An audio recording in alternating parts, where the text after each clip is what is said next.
Nous sommes sur la pointe de Barfleur, au pied du phare de Gatteville. Construit au 19e siècle, il est le plus haut phare à terre français. Marie-Yvonne Perrotte, fille de gardien de phare, nous aide à décrypter le langage de ces édifices à travers ses souvenirs. Qu'est-ce que ça vous rappelle ici, Marie-Yvonne ? Oh ben, toute mon enfance, j'ai appris à marcher dans les rochers, à courir. On se baignait ici, on allait pêcher des coques là, on ne savait pas quoi manger le soir, on allait dans les rochers, on ramassait des bigorneaux. C'est des souvenirs de l'enfance, du plein air, on vivait au rythme des marées et des tempêtes. On avait un espace de jeu qu'aucun enfant ne pourrait avoir.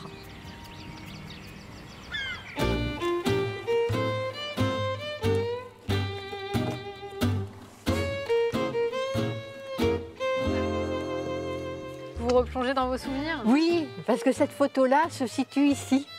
Et mon père et ma mère tendaient des filets de pêche dans les anses, là, au bord de mer, pour récupérer des poissons. Et quand il faisait beau, eh bien, on sortait dehors, ici, on mettait la bassine pour laver la vaisselle sur le parapet. Et voilà, c'est ma sœur qui est en train de laver la vaisselle sur le parapet, alors que moi et mon père, on est en train de nettoyer le filet. Et il en faut peu à Marie-Yvonne Perrotte pour renouer avec son passé. Il y avait 8 familles qui vivaient sur ce petit terrain. C'était un microcosme. Et s'improvisait guide touristique. Une balance pour peser le charbon. Et cette balance nous a servi de pèse-personne à toutes les familles de gardiens.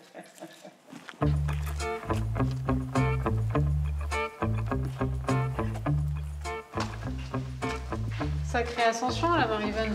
Ah oui, on apprend à marcher dedans. J'ai commencé, je suis arrivée, j'avais 9 mois, alors j'ai appris à marcher dans ces marches. Il y a 365 marches. Voilà, avec les cormorans. Et cette hauteur, j'imagine que ça ne devait pas faciliter le travail des gardiens. Ah ben, les premiers gardiens, le phare fonctionnait avec des lampes à huile et progressivement, jusqu'à la fin 19e, en 1893, le phare a été électrifié. Et voilà, la bouffée d'air, le plein air.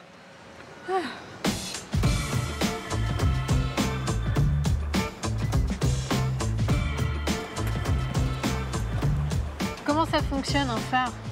Eh bien là, vous avez une double optique avec des lumières, des ampoules ou différentes techniques suivant l'évolution qui sont à l'intérieur. Et cet ensemble tourne sur une cuve de mercure à un rythme régulier. Chaque phare a son propre rythme.